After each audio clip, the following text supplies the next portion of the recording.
بەناوی خوای گەورە سڵاوتان لەبێت بینەرانی بەڕێز و خۆشەویست نزیکەی 5,000 پۆست لە عێراق بە وەکالەت بەڕەوە دەبرێن و لەو ڕێژەیەش نزیکەی 400یان پشکی لایەنە کوردیەکانە تاکو ئێستاش لایەنەکان لە عێراق ڕێک نەکەوتون لەسەر پڕکردنەوەی ئەو پۆستانە بە وەکالەت.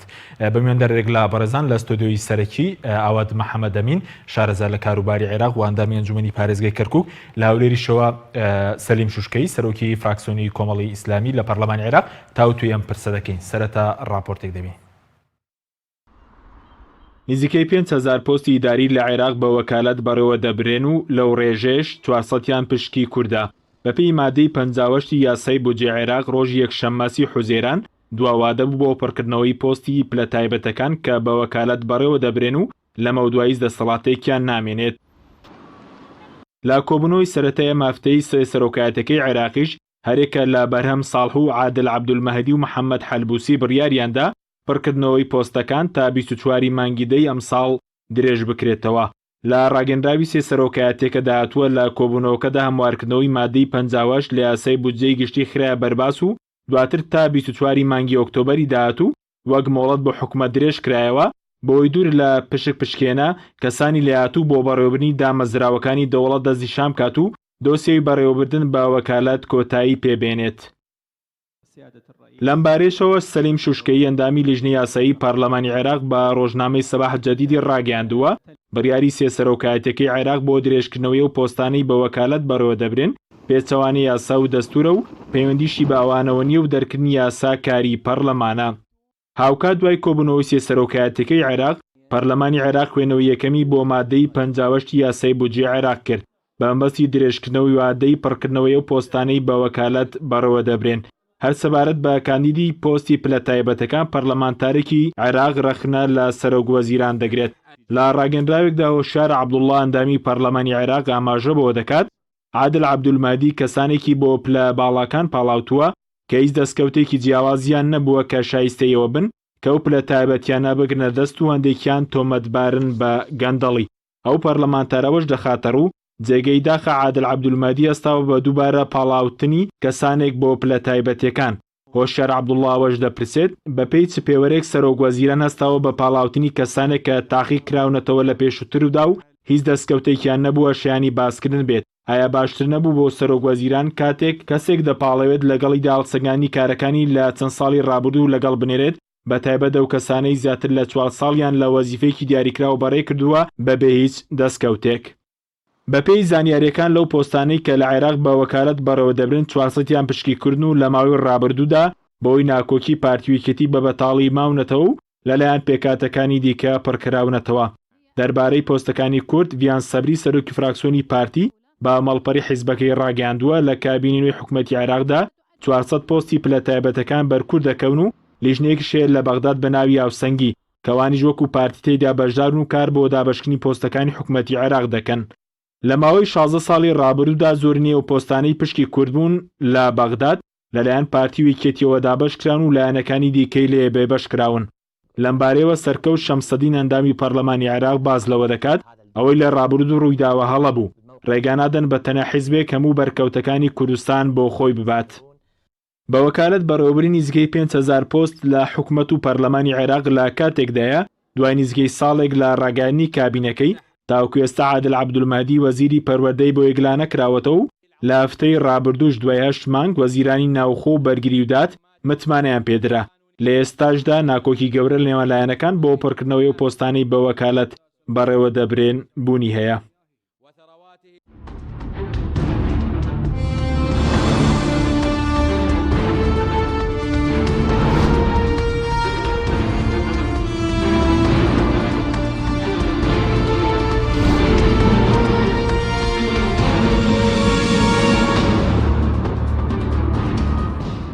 جارێکتر سڵاوتان لەبێت بینەرانی بەڕێز سوپاس بۆ میوانەکانمان مامۆساوت بەخێر بێن سوپاس بۆ دەبوونتان پێم بەڕێزت تێبینی تەبوو لەسەرەوەی کە پێ دوایە 5,000 پۆست کەمترە پێم وایە ینی ئەوەی کە عادلمەهدی ئەترافی لەسەر کردۆ دەڵێ 1000 و باس لەوە دەکرێت کە 1500 بێ واتە ئەنی 500 با بڵێن ئەوانن کە پێشترن 1000یش دەبێت پڕکرابێتەوە جۆرە میزانیت چونکە کورد هەرخۆی 60 پۆستی هەبوو چەندین ساڵ پڕی نەکردێتەوە لەو 1300 بەرەکەیت ئەنی چەتە نزیکەی 400 هیچ سایتێکی خەبەری نەبینی و بەس لە سەفیر و بڵۆم بەرەوبەری گشتی و ڕاوێژکار و لە سوپا و نازانم وەزارەت ناو خۆ بەرگری و پلاندانە ئەم پۆستانە چین ئەم پۆستانە بڵێن دەرەجاتی خاصن یاخۆ باڵان لە بەڕێوەبەری گشتیەوە تا وەکیل وەزیر ئەگرێتەوە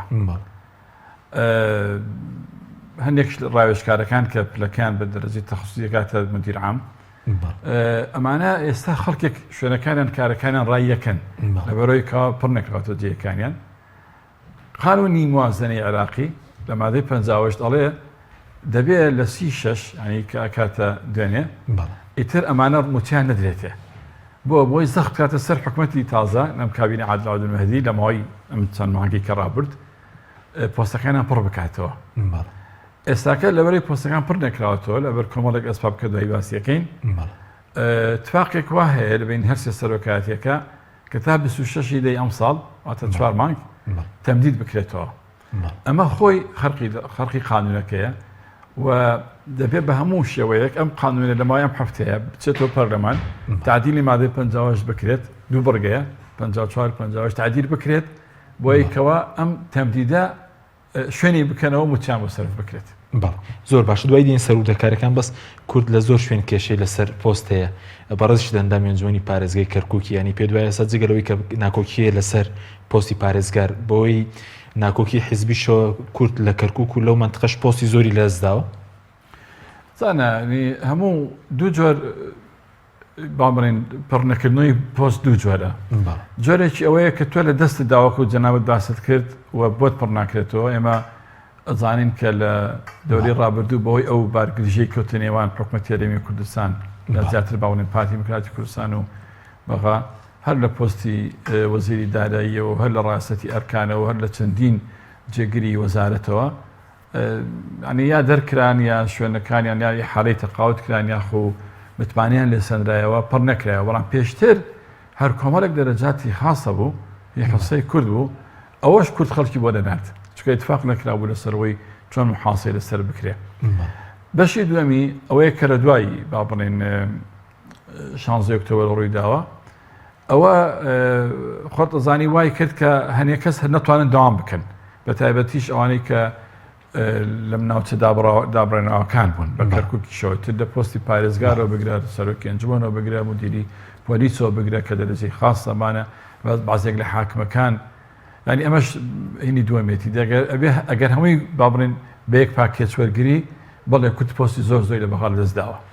بەڵێ بەس ئەوەی کە ئێستا هیچ گەرێکەیە بە تایبەتی لەسەر پارێزگاری کەرکووک ینی ئەوان گەنە ڕێکەوتن و پۆستەکە پڕ بکرێتەوە کورد لە کەرکووک ئەم پۆستەلانی کەم وەربگرێتەوە کە ئێستا لای پێکاتێکی دیکە بە جۆرەی یاسا ینی هەم یاسای 21 ساڵی 2008 هەم قانونی هەفتەیەکی برێمەر دەڵێ لیستی یەکەم لیستی براوی یەکەم سەرپشکەلەوەی باڵاترین پۆست وەربگرێ ئەمە بە جۆرەی یاسا بە جۆرەی تفاقی خۆشمان کە کراوە لە بینی پێکاتەکانە لە ئێمە لە 2/12/2007 تفاقێکمانێ لە بین عەرەب لەگەڵ کورد باهای تورکمانی شاتوتە ناو تفاقیەوە پۆستەکانمان لە کەرکووک دابەش کردووە بەم شێوە ینی پارێزگار بۆ کورد بێ سەرۆکی ئەنجومەنی پارێزگا بۆ تورکمان جێگیری سەرۆکی ئەنجومەنی بڵێن جێگیری محافز بۆ عەرەب معاونەکان بەسەر مەسیحی و عەرەب و کووردا دابەش بکرێن قایم خام بۆ کورد بێ ڕئیسی مەجلیسی قەزا بۆ عەرەب بێ ئەو اتفاقی سا نەماوە ینی ئێستا ڕئیسی ئەنجومەنمان نییە محافز بۆ وەکالەت عەرەبە قایم خام لە هەولێرە کەسێکی عەرەب شوێنەکەی پڕەکاتەوە زۆربەی مەجالیسی قەزا ناحیەکان پەچیان کەوتووە ینی ئێمەش ئەوەش یەکێکە لەو کێشانەی کە ئێمە دەبێت ئێستاکە وەکو لیستی برایەتی بۆ داکەکردنی لیستاقاقی خۆمانکەەوە پشکی خۆمانەکە ئەمڕۆکەش لە کۆبوونەوەی هەردوو مەکتەبی سیاسی پارتیۆچێتی لە سلێمانی باسییان کردووە کە دەبێت پارێزگار استحقاقی نوێنەری بڵێن لیستی برایەتی بێ و نوێنەری کوردی هەموو پێکاتەکان بێ ئەمە مافێکی خۆتە بەڵام تا چەند ئەمە ڕێکارە یاسایەکانی چۆنە عورفەکەی چۆنە شتێکی ترە تۆ دەبێت محافزە 21 دەنگ دابنی ڕاستی 26 دەنگمان هەیە وەکو لیستی برایەتی بەڵام 21 دەنگی بۆ زامن بکەی ئایا بەس بە دەنگی کورد ئەڕوات ینی عەرەب و تورکمان و قاتعی دانیشتەکە بکەن چۆنە بێت ئایا کۆبوونەوەی ئایندە لە کەرکووکە کرێ یاخود دەگازێتەوە شوێنێکی تر ئەنی ڕێکاری تری ماوە هێشتاکەەوە مەرحەلی یەکە باسیەکەن. سپاس دەکەم دۆتەگەرم و لای بەرز دەگەر بچین هەورێت لای مامۆستا سەری مامۆستا سوپاس بۆ بەڕێزشتان بەر لەوەی کە بچین سەر مەسەلەی پۆستەکان سەبارەت بە پەرلەمانی عێراق ئایا تەمەنی خۆی درێژ کردوێتەوە کە وا بڕیار بوو یەکی تەمووز ئایا دەچێتە پشۆ تەمەنی خۆی درێژ کردو و درێژە بە کارەکانی خۆی دەدات؟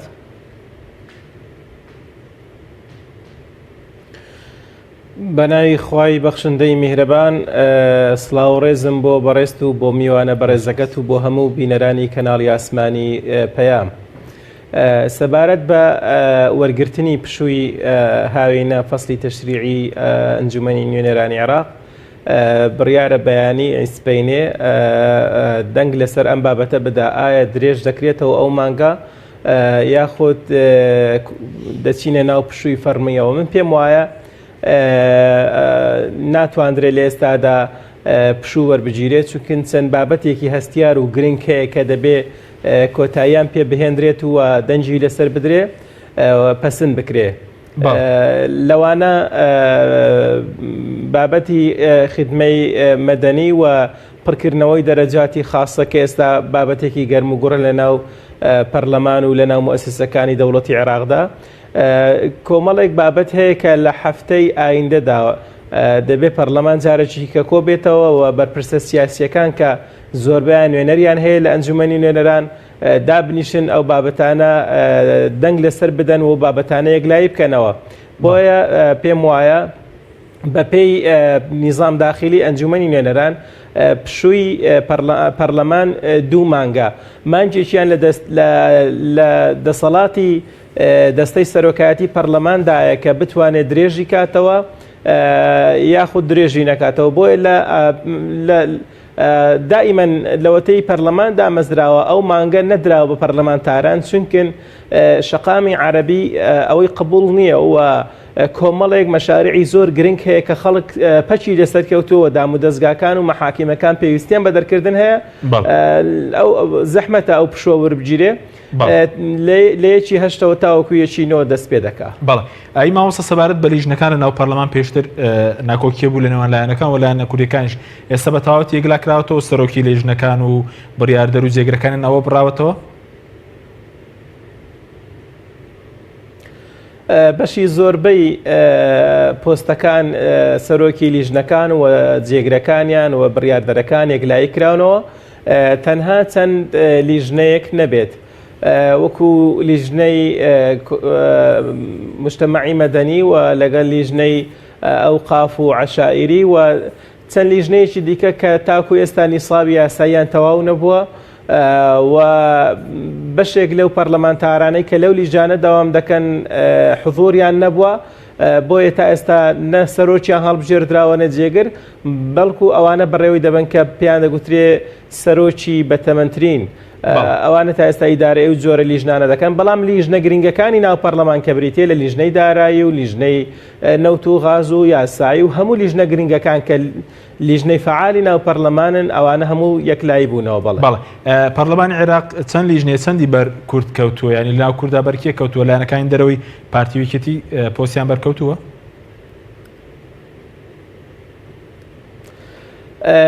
بەپێی ئەو لیژنانەی کە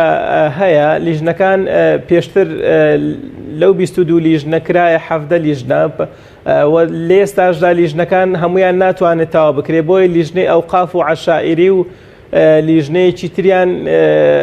تێکەڵ کردەوە بۆی ببێتە یەک لیژنە و لیژنەی ئافرەتان و مناڵان و ئەوانش تا ئێستا نەیتوانێت نیسابی یاسایی تاوا بکە. کورد بەپێی یاسا بەپێی ئەو دابەشکردنەی کە هەیە ئەو خاڵبندەی کە دانراوە 5 لیژنەی بەردەکەوێ بەڵام بەهۆی ناکۆچی نێوان لایەنە سیاسیەکانی کورد لەوێ لە ئێستادا تەنها 2 لیژنەمان بەرکەوتووە. لە باشترین حاڵەتدا دەبێتە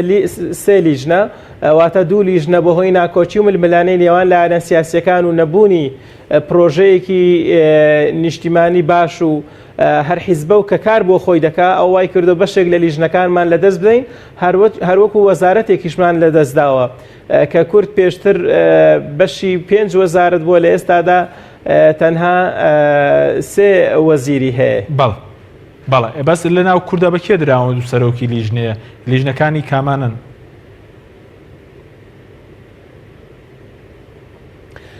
یەک لەو لیژنە گرنگانە لیژنەی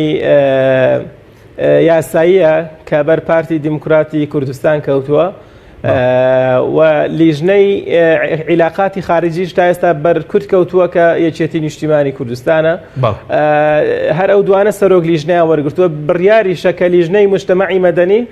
برای بەڕێزمان دکتۆر یوسف وەری بگرێ بەڵام تا ئێستا ئەوە یەکلایی نەبووتەوە بەڵێ زۆر باشە بە سەبارەت بە پۆستە بەتاڵەکان یاخۆ پۆستانەی کە بە وەکالەت بەڕەوە دەبرێن دوێنێ دواوا دەبوو سێ سەرۆکایەتەکەی عێراق ئایا ئەوان وادەکەیان درێژ کردەوە یاخود پەرلەمان دەبێت وادەکەی درێژ بکاتەوە بەپێی یاسا بابەتی بەڕێوەبردننی ئەو پۆستانە کە فترەیەکی زۆرە لە سەردەمی مالیکیەوە دەستی پێکردووە ئەو مۆدیلە کە هەموو ئەو دەرەجاتە خاصانە ئەو پلە تایبەتمەندیانە تایبەتانە بە وەکالەت بەڕێوەبراون بابەتی وەکالەت شتێکی ئیستیسنائیە لە ڕووی یاساییەوە نابێت وەکو شتێکی یاسایی تەماشا بکرێت بۆیە زۆربەی ئەو پلانە بە وەکالەت بەڕێوەبراون و خەڵکیان بۆ تەوکیل کراوە وەکالەتیش لە ئێستادا بۆ 3 مانگ بۆ 6 مانگا بەڵام هێندێک لەوانە زیاتر لە 4 ساڵ بۆ 5 ساڵ بۆ 6 ساڵ بۆ 7 ساڵ هەر بە وەکالەت لەو شوێنانە ماونەوە کەەوە هەم پێچەوانەی یاسایە بۆیە حکومەتی عێراق لە دوای ئەوەی کە دەیەوێت خۆی ڕێکخاتەوە و جارێکی دیکە دام و دەستگاکانی خۆی بەهێزکاتەوە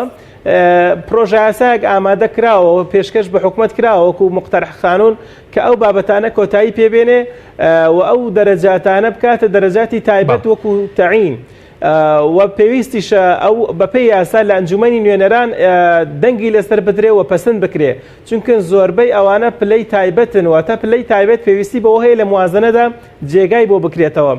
موازنەی ئەو جارە ڕێگە بەوە نادات بە هیچ شێوەیەکە هیچ دەرەجاتێکی تایبەت بە وەکالەت بەڕێوە ببرێ بۆیە ئەو 502 پۆستە کە ئێستا هەیە و تا ئێستاش ڕوون نەبووتەوە چەندیانن چکە پێویستی بە لیژنەیەکەیە کە ئەو بابەتانە زۆر بە وردی تەماشاکە و هەمووشیان بێتە ناو ئەنجومەنی نوێنەران و CV هەمووشیان ڕەوانە بکرێت جارێکیکە ئەو جەردەنگی لەسەر بدرێ لە ئێستادا ئەو بابەتە هەر جێگای مشتومڕووی نێوان لایەنەکانە کە پێم وایە کوردیش لە 2003 ڕۆژ لە دوای ڕۆژ لە دوای ڕوخانی ڕژەیمی سەدامەوە کە چۆتە بەغدا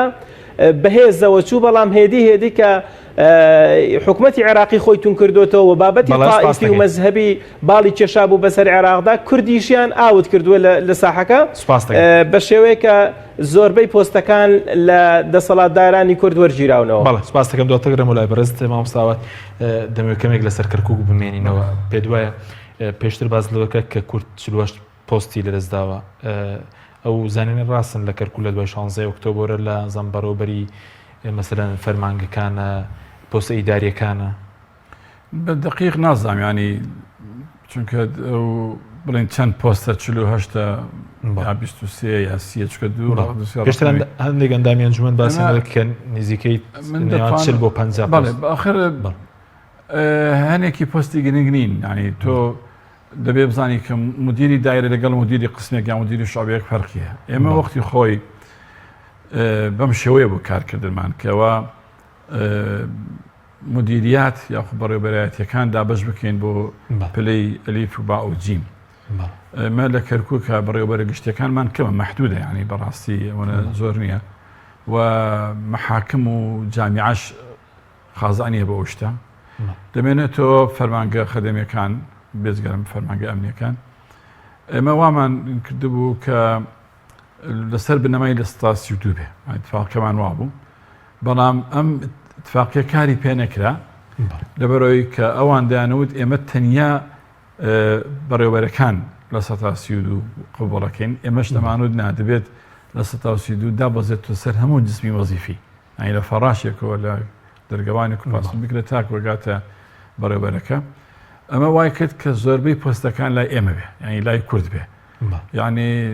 تاکو ساڵی 2016 نزیکەی 96 بۆ 98 فەرمانگە هەبووە ئێمە زۆربەی لە ئێمە بووە یعنی نزیکەی 55 بۆ 6 فەرمانگە لە ئێمە بووە دوای ڕووداوەکانی 16 ئۆکتۆبر ئەم پارێزگارە بە وەکالەت لەگەڵ بەها ڕێککەوت کار بکەن بۆ کاراکردنی پرنسیپی 32% بە ناوی تشکیل لجنەتی عادەت تەوازن نایوا بوو ئەو ئەندامانی لیستی ئەنجومەنی ئاگادار کردەوە لیستی برایەتیش ئاگادار کردو ئێمە کەوتمان لەگەڵی کرد کەوتی من لە بەغا لەگەڵ سەرۆکاتی ئەنجومەنی وەزیران و لەگەڵ وەزارەتی اتحادیەکان دانیشتومە باستەوە کراوە کە دەبێت لیژنەیەک پێک بێنرێ بۆ مەبەستە ئێمە پێمان وابوو کە ئەو 32% ڕەوانیە لەبەرەوەی پابەندی بە اتفاقیەکێکە کردمانە بەڵام ئەو لەسەر بەرنامەکەی خۆی بەردەوام بوو و بەردەوام جێگۆڕکەی بە بەڕێوەرەکان کردووە بەڵێ من قەنەعاتم وایە ئێستاکە ئەگەر ئێمە 32% نەبین شتێک زیاتر بین بەڵام بەتاکید لە 150 پۆستەکانمان لەدەستداوە باش بەس زیاتر بۆی ناکۆکی حیزبیش نەبوو کە لە ناوچەداربوون جگەر لە کەرکوو ناوچەی دیکەشێ مەسەلەن کورد پۆستی زۆری لەدەستدا بێت من نازانی ناوچەی تر من معنی نیم پێی بەڕاستی بەواقعی قسم چکە ئێستا کەمت کە باسی دووز ئەەکەی دووس فەرماتوو بە شەک نییە لە کەرکووکیان بەڵام بەڵام قایم خەمی لەدەستداوە ئێمە ئەخر من باسی کەرکووکەکەم پرسیارەکەی جام لەسەر کەرکووکە لەسەر ئاستی کەرکووک کە بەڕێی من چەقی ململانەی سیاسیە ئێمە بەڵێ لە 150 لە پۆستەکانمان لەدەستداوە ئێستاکە بە تاکید هەمان سیناریۆ لە دووسیشەیە لە سعدیە لە جەرەولا هەیە لە خەرەتەپە هەیە بڕۆ بۆ سەرۆتیلانە لە مەحموود هەبێ لە مەناطقی مووسڵ هەبێ یعنی ئەوان بۆ ئاراستە ئیشیان کردو کاریشەکەن و حوسڵتەی اتحادیش پاڵپشتیانە لەو بارەیە بەڵێ ئەی سەبارەت بە پشکەکانی کورد کە ئێستا باز لە 400 پشک دەکرێت باز لەوە دەکرێت کە من گوێم لە جێگری سەرۆکی پەرلەمانی عێراق بوو کە لە پشکی پارتیەوە کووردە باسی لەوە کرد کە بۆی ناکۆکی حیزبی 400 مەسەلەن پلەی ئیداری لە بەغداد پۆستی ئیداری یەکلا نەکراونەتەوە بۆ بەتاڵی ماونەتەوە ینی بۆچی کورد ینی بۆی ناکۆکی ناوخۆی و پۆست لەدەست من بەڕێی خۆم ینی لە هەموو حاڵەتێکە تۆ دەبێ شتە بزانی کە عێراق نمونەی دەوڵەتێکی عمیقە دەوڵەتی عمیق چییە؟ ئەو دەوڵەتەیە کە حکوومەیەک ناو حکوومەتێ یا حزب لە حکوومەت بەخۆترە حزب چۆتە ناو هەموو مەفاسلەکانی دەوڵەتەوە یاخود لایەنێکی سیاسیا تەرەفێک هەر چۆنی ناودەنێ لە عێراقدا بەشبەشێنە حاسەسەی مەزهەبی قەومی دینی سیاسی بە شێوەیە کە کوردیشی لێ بەدەر نییە یعنی کوردیش ناتوانێت بەیانی بێتە سەرۆ پۆستانە دڵنیات ئەەکەمەوە ناچی بە معیاری میهەنیەت و کارامەیی و لێهاتوویی و سیڤی بکە نەخێت دەرێت ئەوغلەبیەتە داتە کادرە حزبەکانی خۆی بۆیە ئەو لیجدانانی کە دابەشە کە باس ئەکلەواکەن پۆستەکان پڕکەنەوە دڵنیاتەکەم لە ئاخیرا لەسەر بنەمای لقومەڵبەندەکان خەڵک وەرەگرن کەسێکی وەکو من و تۆ کە لە دەرەوەی لقومەڵبەندنین خۆمان ماف بە خۆمان نادەین سیفی تەقدیم بکەین عادل عەبدولمەهدی لە ماوەی ڕابردووە بەشێک لەو پۆستانەی پڕ کردوێتەوە بە سیڤی بەبێ گەڕانە بۆ حزبەکان ناڕەزایی زۆر لێکەوتێتەوە یعنی ڕێگەی پێنادەن قاعدەی بەشبەشێنە محاسسەی حزبی تێک بشکێنێ لای من هەر 400 پۆستەکە قیمەتی نییە تۆ وەزارەتی ئێستا بۆ تۆ وەزارەتی عەدلت لایە کە کورد وەریگرتووە کوردێکی خەڵکی کردش وەزارەتی مالیەت لایە کە کورد وەریگرتووە وەزارەتی ئەژاڵ و ئادانکردنەوەش لایە کورد وەریگرتووە باش وەزیری عەدل حەزەکەم گوێی لێم بێ ئێستاکە 5600 عەقدی زراعی گرێبەستی کشتتوکاڵی ئەرزی کورد هی کەرکووک کە ملیۆنێک و 200,000 دۆنەمە بەشێکی تورکمانە ئەمە هەموو ڕێکارە قانونەکانی خۆی بڕیوە وەزارەی عەدل لە وەزارەی عەدل ماوەتەوە وەزارەی عەدل ئەتوانی هەموو عەقدان هەڵوەشێنێتەوە ئەمە گەورەترین خزمەتە کە بەڕێز کاک فاروق بیکا بە کەرکووک چکە وەزیری عەدل ئێمە نەبووە ئێستا توانێ بیکە ئێمە ئەزانین ئیندەوانی کێشەی لە وەزارەتی کشتتوکاڵ دەرچووە 16 ساڵە چارەسەر نەکراوە چارەسەر لە وەزارەتی کشتتوکاڵ دەرچووە ئێستاکە لە وەزارەتی عەدل بۆ چونکە لە بینی سودمەندێکی عەرەبی هاوردە و خاوەن زەویەکی کوردە وەرەقەیەکە پێدەوترا عەقد محاکم تەجدید دەکاتەوە. ئێمە من خۆم کە جێگری ژنەی مادەی 140 بوومە لە ئەنجومەنی پارێزگا داوامان کرد و پێشنیارمان کرد و پێشنیارەکە درای ئەنجومەنی پارێزگا ئەنجومەنی پارێزگا بە ئەغلەبی دەنگ بڕای لەسەردا داوامان کرد کە کار بۆ قەرارانەی محاکم نەکرێت تەریوشی تا بکرێت چکە ئێمە سەلاحیەتمان نییە دەخۆی لە قەزا بکەین بەڵام وەزیری عەدل دەتوانێت کار لەسەر ئەو شتە بکات. یعنی دەتوانێت بکە کە 16 ساڵە نەتوانرەوە گرێبەستی گەشتخواڵەکێشەی مۆدارێت چارەسەر بکات. بەڵێ دێمە سەر مەسەلەی وەزارەتی مالیە پرسی دارایی پرسی بودجە ئیتر بودجە بە ئیستثماری بێنەوە هەمووی لای وەزیری داراییە. وەزیری دارایی دەتوانێت محافظەی کەرکووک بانکە لێ پیشینەی لەسەر بکات بڵێ بە چه حەقێک تۆ تەسەڕوف بە میزانی کەرکووکەوەکی بە پیترۆدۆلاری بە ئیستثماری و بۆ پارانەشەوە کە لە ڕێگای منەح و مساعداتەوە دێت. چونکە ئەمە جزئێکە لە ینی حەلقەیەکە لە حەلقەی پارە تەخسیساتی مالی ڕاستە وەزارەتی تەخفیف بەشێک یەکرێت ئەستی بەڵام وەزارەتی مالیە بە هەمان شێوە بڕۆ بۆ وەزارەتی یاوەدانکردنەوە ئەژاڵەوەدانکردنەوە وەرە با بزانین ئەم وەزارەتە تا چەند ئەتوانێت کێشەکانی کە تایبەتە بە کەرکووک لە ڕووی ئاوادانکردنەوە لە ڕووی ئەعمارەوە حتا لە ڕووی هەیکەلیەتی دابشکردنی دەوائیرەکانەوە کە ئێمە زانین کەمترین حسەمان لە وەزارەتە لە کەرکووک هەیە با بێ بزانێ لە کەرکووک تا چەند کار بە محاسی حەقیقی کراوە بە تەوازن کراوە. سپاس دەکەم دۆتەگرم و لای بەرز مامۆستا بگەڕێنین لای بەرز سەبارەت بەو 400 پۆستەی کە پشکی کووردە چۆن دابش دەکری لایەنەکان کێ پڕی دەکاتەوە بەڵام ناوبڕێکمانێ دوای ناوبڕەکە دەگەڕێمەوە لای بەرز.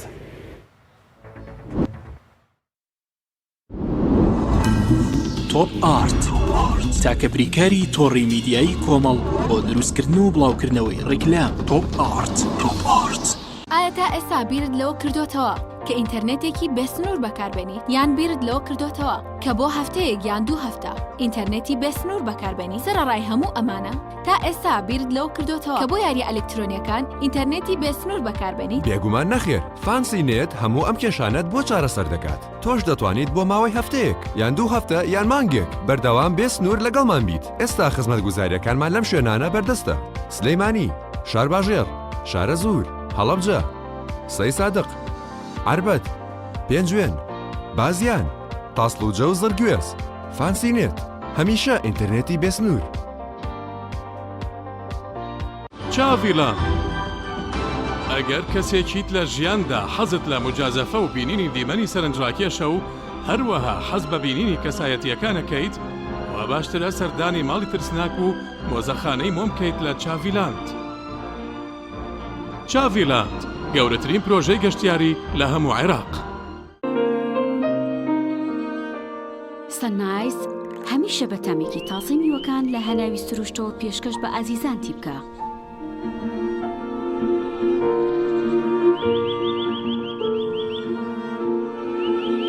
شەربەتی سەنایس تامێک لە سروشتەوە. شەربەتی سەنایس تامێک لە سروشتەوە. هەمومان حەزمان لە برنجە. برنجێک تامی ڕاستەقینەی برنجمان پێ ببەخشێ. بازار جمەی دێت لە برنج بەڵام بژاردەی من برنجی دۆلفینسیە. بە تام و بۆن هاوشێوەی برنجی کوردیە. 100% سروشتیە. برنجی خڕی دۆلفینسی شێفە گەورەکان سەرسامەکات. بۆیە بێ دوودڵی بژاردەی من و کابانی ماڵە. تا ئێستا زۆر جۆری برنجم تاقی کردوتەوە بەڵام هیچیان وەک دۆلفینسی نییە. تامێکی ترە ئێوەش دەتوانن تاقیکەنەوە. دۆلفینسی باشترینمان بۆ هەڵبژاردن. تۆپ ئارت تاکە بریکاری تۆڕی میدیایی کۆمەڵ بۆ دروستکردن و بڵاوکردنەوەی ڕیکلام. تۆپ ئارت.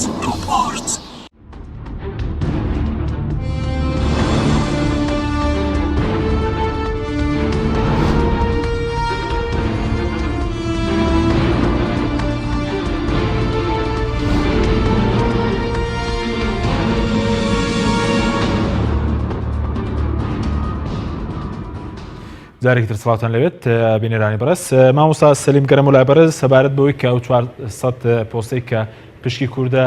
چۆن یەکلا دەکرێتەوە. سەبارەت بەو پۆستانەی کە لە ئێستادا قسە و باسییان لەسەر دەکرێت ڕوون نییە داخۆ 400 تا 502 چکەین دەگزار دەڵێن 502 503 400 یعنی تا ئێستا بەڕوونی لای کورد یەکلا نەبووتەوە بەڵام زیاتر لە 400 پلەی تایبەت بەرکورد دەکەوێت دەرەجەی تایبەت بەرکورد دەکەوێت لەوانە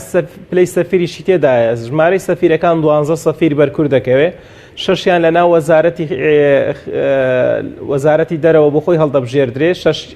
شەش کورد هەڵدەبژێردرێ لەو شەشانە پێنجیان بەر پارتی دیموکراتی کوردستان کەوتووە یەکیشیان بەر یەکێتی نیشتیمانی کەوتووە لە شەشیشیان ئەنجومەنی نوێنەران لەوەیەک لای دەبێتەوە لەو شەشانەش پارتی دیموکرات داوای دوی دەکا 2 بۆ 3 دەکا و یەکێتی داوای دوی دەکا لایەنەکانی دیکەش تا ئێستا بەحەقەت جۆرێک لە هەز بە تەهمیش و پەراوێز خستن دەکەن ئێمە چەند جارێک بۆ بابەتە کۆبووینەوە سەرۆکی فراکسیۆنەکان چەندین جار پێکەوە کۆبووینەوە گفتوگوی ئەو بابەتەمان کردووە ئێمە بەلایەنەکانی دیکەمان گوتووە ئێوە چەندین جار بەهۆی ئەو کورسیانەی کە هەتانە پۆستان وەرگرتووە لە وەزیر لە وەکیل وەزیر لە ئەو پۆستانەی کە یەکلا بوونەوە لەوەی کەس لە ساڵانی ڕابردوشدا ئێوە هەر هەتان بووە پارتی دیموکراتی کوردستان کە 25 کورسی هەیە و یەکێتی نیشتیمانی هەژدەی هەیە جگە لەو دوانش 15 کورسی کەمان هەیە کە تا ئێستا هیچ بەشێکیان بەرنەکەوتووە لە حکوومەتی عێراقدا لە کاتێکا بڕیاریان نەداوە ئەوانە معارەزە بن ئەوە جۆرێکە لە تەهمیش و ئێمە بۆ ئەمە بەستە لایەنە عێراقیەکانیشمان ئاگادار کردوەوە کە کورد تەنها دوو لایەنی سیاسی نییە کورد بریتیە لەوەی کە ئەوە ئەگەر تەعامل لەگەڵ دوو لایەنی سیاسی بکەن جیایەوە ئەگەڵ تەعاملیش لەگەڵ کورد دەکەن ئەوە کورد جگە لە پارتی وێژەتی 15 کورسی دیکەی هەیە کە نوێنەرایەتی خەڵکی هەرێمی کوردستان دەکا جگە لەو دوو لایەنە سیاسیە ئەوانیش بڕیاریان داوە تەعامل بکەن لەگەڵ لایەنە سیاسیەکان بەو شێوەیە واتە هەر دە کورسی سەفیرێکی بۆ دانراوە و ئەگەر لە 10 کورسیش زیاتر بواتە بۆ 6 کورسی ئەوە دیسان سەفیری پێ بدرێ بۆ دەرەجاتی تایبەتیش لایەنە سیاسیەکان خۆیان دابەشی دەکەن ئەو کاتە کەمترە یعنی هەر بۆ 2 مەقعد زیاتر لە 2 بۆ 3 بۆ 4 دەرەجەی تایبەتی پێ بدرێ بەو شێوەیە پۆستەکان دابەش بکرێ بەڵام ئەوەی جێگای سەرنجەوە جێگای باسکردنە ئەوەیە ئەو دوو لایەنە سیاسیە زیاتر هەوڵ دەدەن پۆستەکان بۆ خۆیان بەدەست بێنن و ئێمەش پێشنیارمان کردووە بۆیان ئەگەر ئێمە هەمومان وەکو مکەوینی کوردی بچین بۆ مفاوەزات تاوەکو بتوانین پشک و بەشی زیاتر بەدەست بێنین یعنی پێویستە و ڕاستی هەیە بیزانین کە لە هێندێک شوێندا کورد پێویستی بەوە هەیە 100 تا 21 بێ تا ئێستا 100 تا 1 نییە واتە لە زۆر بابەت و لە موسەساتی دەوڵەتی عێراقدا کورد دوور خراوەتەوە و بەهۆی ئەو ناکۆچیە سیاسی کە لە هەرێمی کوردستانە ڕەنجی داوەتەوە لە بەغدا و نەبوونی هاوپەیمانێتێکی بەهێزی کوردی و ئەوانە زەربەی لە کورداوە وەلە ئێستاشدا بەڕاستی هیچ ئیرادەیەکی وا بەهێز نییە بەڵام ئێمە پێشنیارمان کردووە و چەندین جار لەگەڵیان کۆبوونەوەمان کردووە کە بتوانین ئێمە کورد ژمارەی کورد لە ناو موسەساتی دەوڵەتی عێراقدا زیاد بکەین ئەوە بۆ کورد باشە بەڵێ ئەی سەبارەت بە بەشێکی ژەوەی کە لایەنەکانی دەرەوەی کێتی و پارتی ناتوانن پۆستیان پێ بدرێت پەیوەندی بەوە نیە کە خۆشیان لە ناو خۆیاندا بەیەکەوە بڵێن هەمانگی باشیان نییە کە 15 کورسیە خۆی 15 کورسی لە ناو پەرلەمانی عێراقا ژمارەیەکی زۆرە و حیساب بۆ کراوە بەڵام ئێمە لە ناو خۆشماندا ئەو 15 کورسیی کە هەین جگە لە پارتی وێچێتی نەمانتوانیوە لە تەحالوفێکە خۆمان ببینینەوە نەمانتوانیوە هاوپەیمانێتێک دروستکەین و نەمانتوانیوە پرۆژەیەک دانین بۆ 4 ساڵی ئایندە یعنی هەر یەکە و بۆ خۆی ئیش دەکا کە ئەوەش بەڕاستی کاریگەری نابێ بەس لە ئێستادا بڕیارمانداوە ئەو 15 کورسیە بەیەکەوە جۆرێک لە ڕێکەوتن بکەین و کاری هاوبەش بکەین و چەند هێڵێکی گشتی دابنین تاوەکو بتوانین لە سەریانێک بگرینەوە و جۆرێک لە هاوپەیمانی دروست بکەین ئەگەر پێویستکە هاوپەیمانێتێکی ستراتیجی دروستکەین و ئەگەر نە هاوپەیمانێتێکی تاکتیکی تاکو بتوانین ئێمەش پشک و بەشی خۆمان بۆ خۆمان بەدەست بێنین لەوانەی کە ئیستیحقاقی خۆمانە بەڵێ ئەوەی کە بەڕێزت باست کە سەبارەت بە پشکی کورد ینی لەکوێدا بوون پشکی کورد گەشتۆتە لە سەدای یەک کێوە کارەوە بووە کە مەسەلەن ئەو پۆستانش کە باز دەکرێت 400 پۆستی کورد کە ئێستا بەتاڵ بووە بۆچی پڕ نەکراونەتەوە؟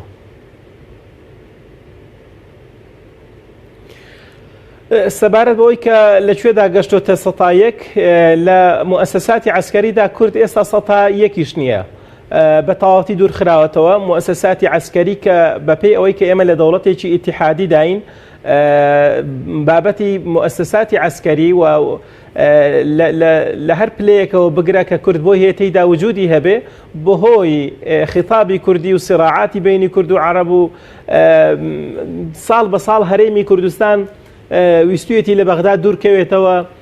جۆرێک لە ئیستیقلالیەتی سربەخۆیی بەدەست هێناوە لە ڕووی ئابووریەوە بەڵام تێیدا مۆفەق نەبووە و لە نەتیجەشدا ویستمان ئەو ریفراندۆم و سربەخۆیی هەرێمی کوردستان بە شێوەیەکی دیکە جۆرێک لە سزا هەبووە بەرامبەر بە هەرێمی کوردستان، چونکە هەستیان بۆ کردووە کە هاوڵاتیان لە هەرێمی خۆیان بە هاوڵاتی عێراقی نازانن، ئەوەش ڕۆژ بە ڕۆژ دوور خراونەوە. ئێمە بەپێی دەستور تاوەکو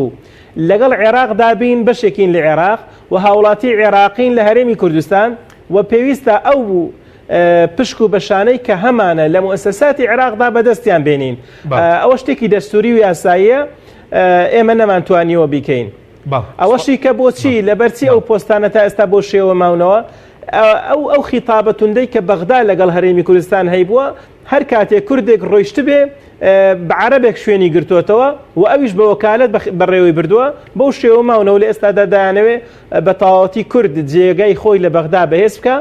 و فعلم بۆ کوردی ژوا باشەکە لە بەغدادا بەهێز بێ. هەر کاتێک بەهێز بوو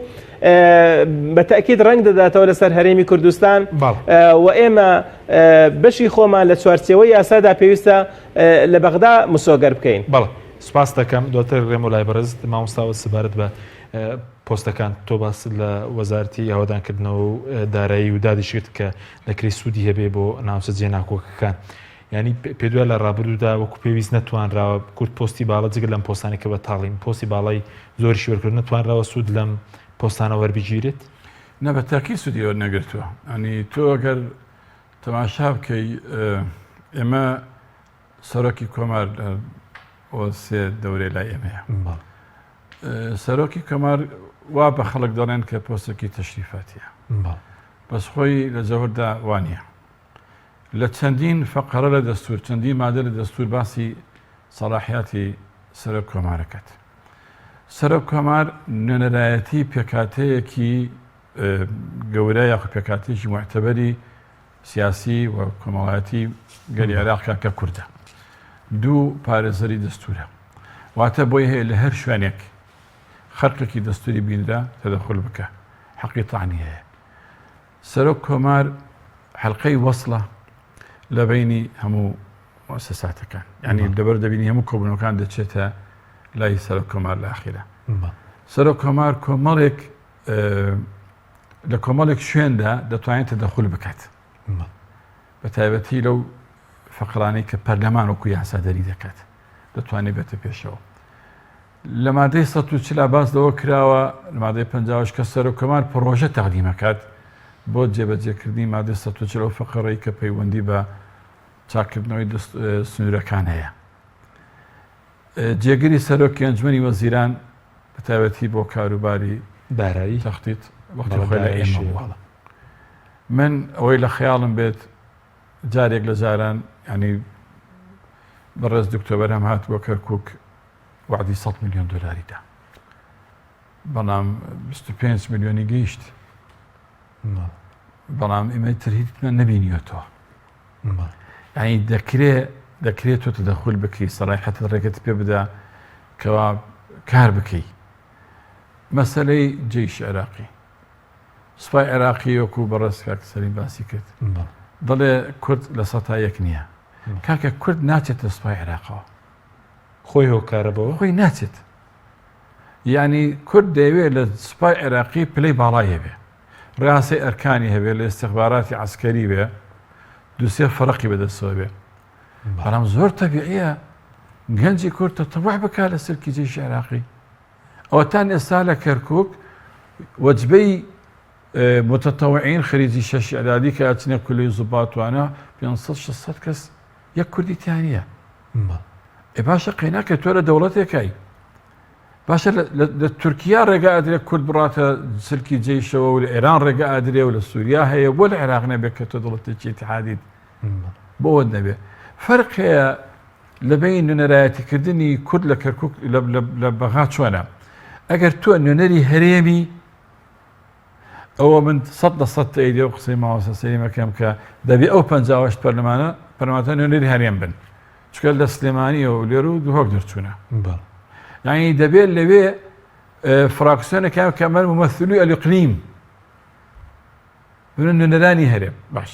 بەس نوێنەری هەرێم نین نوێنەری چین هەرێم نین نانە ئەمانە نوێنەری ئەحزابی کوردین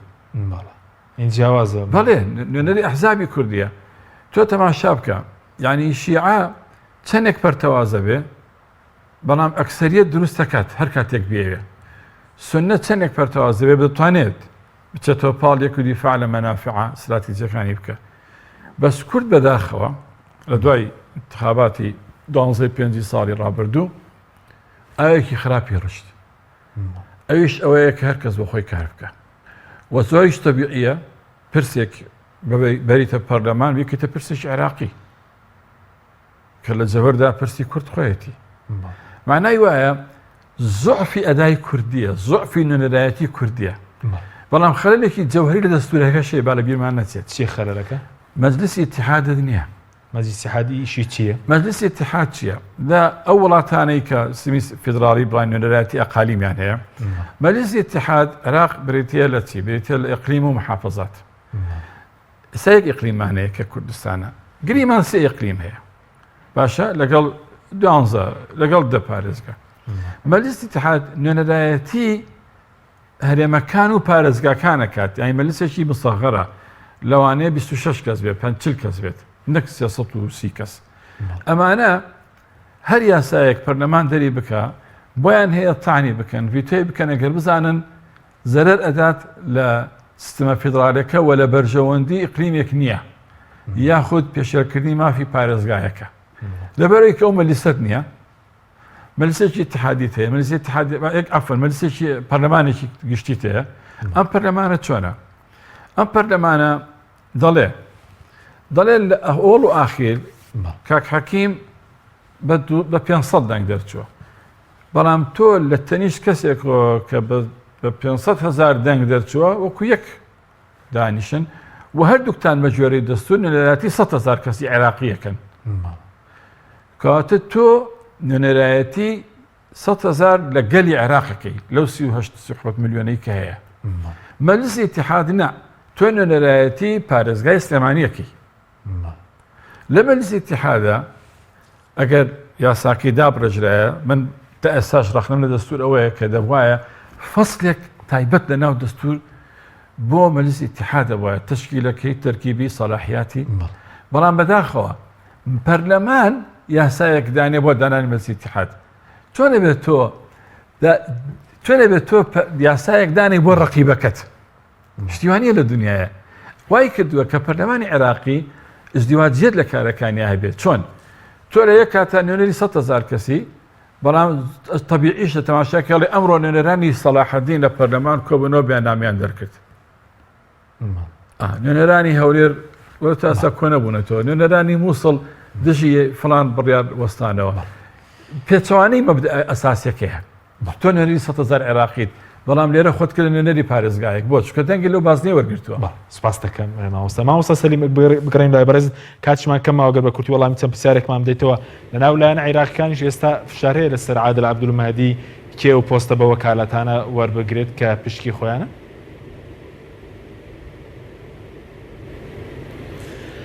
ئێمە لە دانیشتنمان لەگەڵ جێگیری یەکەمی سەرۆکی پەرلەمان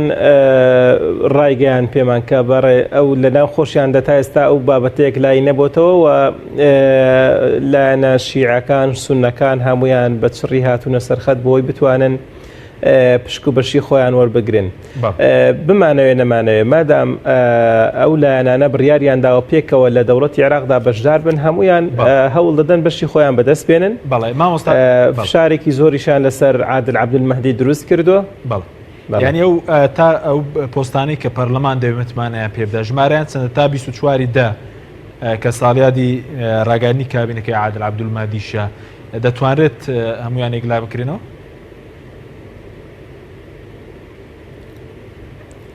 من پێم وایە ئەگەر عوتڵەی تەشریعی نەبا زووتر یەکلایی دەبوونەوە، بەڵام لە ڕاستیدا کۆمەڵێک لایەن هەیە لەناو ئەنجومەنی نوێنەران و کە بڕیاری داوە لە حکوومەتتا بەشدار بێت تاکو ئێستا هیچ پۆستێکی لەو حکوومەتەدا بەدەست پێ نەدراوە. ئەوە وای کردووە کە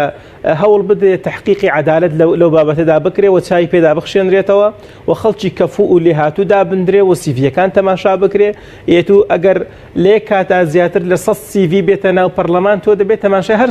1000 سیڤەکە بکەی 500 سیڤەکە بکەی، یعنی دەبێ هەمویان بخوێنێەوە. ئەوەش پێویستی بە دەرفەت و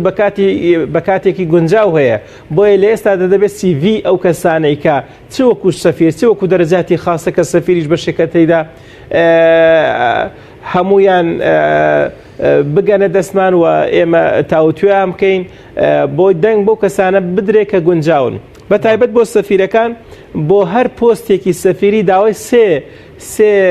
CV دەکەن لەو کیانە سیاسی کە بەری دەکەوێت کە مەرزەیەکێکیان لەوانە ئافرەت بێت. بەڵێ زۆر بە کوردی سەبارەت بەوەی کە هەندێک پیانوە عادل عەبدولمەهدی دەرفەتێکە بەو کورد کە کێشەی موچە مەسەلەن پۆستە بەتاڵەکان نەوتی خاک نەوتی لەگەڵ چارەسەر بکەێت تا ئێستا لایەنە کوردەکان سوودیان لەم دەرفەتە بینیوە؟ ئێمە لە نزیکەوە لەگەڵ بەڕێز عادل عەبدولمەهدی دانیشتین و ڕایگەیان کە من ئەو پۆستەم بەدەست هێناوە و بە هیچ شێوەیەک وەکو کەسێکی قەومی یاخود مەزهەبی تائیفی بیر ناکەمەوە و خۆم بە دۆستی هەموو عێراق دەزانم و سەبارەت بە هەرێمی کوردستانیش خۆتان دەزانن لە ئێستادا باشترین پەیوەندیمان لەگەڵ بەغدا هەیە، بەڵام پێی ڕاگەیاندین کە ئێوە وەکو کورد نەتانتوانیوە سوود لە ئێمە ببینن و من فشاری زۆرم لەسەر لە شەقامی عەرەبی و ئەو فشارانی لەسەر من بە شێوەیەکە کە لەوانەیە بەلەکم بگرێ، لەوانەیە نەتوانم لەوە زیاتر بێمە پێش وە کاریگەری خراپی دەبێت لەسەر ئێوە، بۆی ئێوەش هەوڵ بدەن لەگەڵ قیاداتی خۆتان قسە بکەن بە زیاتر بێتە پێش و هەوڵ بدەین هەمومان بێکەوە لە عێراقێکدا پێکەوە بژین و کە تێیدا جارێکی دیکە هەرێمی کوردستان ڕوبەڕووی ئەوە نەبێتەوە کە هاوڵاتیان بازی ئەو تەنگژە سیاسیانە بدەن کە لە نێوان بەغدا و هەرێمدا هەیە. سپاس دەکەم مامۆستا زۆر بە کورتی کورد سوودی لە عادل عەبدولمەهدی وەرگرتووە ئینجا حکوومەتەکەشی پێ دوایە کە 4 مانگی ماوە ساڵێک هیچی کردووە. عادل عەبدولمەهدی پیاوێکی پراگماتیە کە برایە کە دەکرێت کاری لەسەر بکرێت، ئینسانێکی واقعیە. مازی سیاسی ئەو پیاوە شادی ئەدات کە پیاوێکی دۆگمانیە،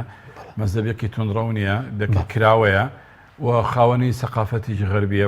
کورد سوودی وەرگرتووە بۆ بلاکەس لە سەردەمی عادل عەبدولمەهدی باشترین پردی متمانە هەیە ئێستا هەیە کە کابینە بارەسی چارەسەرکی کێشەکان ماوەستە. من تەسەوەرەکەم بارەسی کێشەکان بڕوا لە عێراقا من ئەگەر ڕێ لە عادل عەبدولمەهدی نەگیرێ. عادل عەبدولمەهدی دووسێ فشارەیە، هەم فشاری هەنێک تیاری سیاسی سەدیوان، هەم فشاری دەرەکی و هەم فشاری حەشدی شاویشی لەسەرە. ئەگەر ئەو فشارە سەرم پیاوە لا بچێ ئەم پیاوە متەفاهمە یعنی لەگەڵ کووردا وم تەسەورەکەم کە ئەو گفتوگانی کە دەست پێکرابێن کابینەی نوێ و خودی سەرۆکی هەرێم سەرۆکی نوێی هەرێم لەگەڵ عادل عەبدولمەهدی هەنگاو بنێن بە ئاراستەی چارەسەرکردنی کێشەکان. بەڵێ بەس پێ دوای چی کردووە لەو ماوەیە کە 4 مانگی تر ساڵێک بەسەر کابینەکەی تێپەڕ دەبێت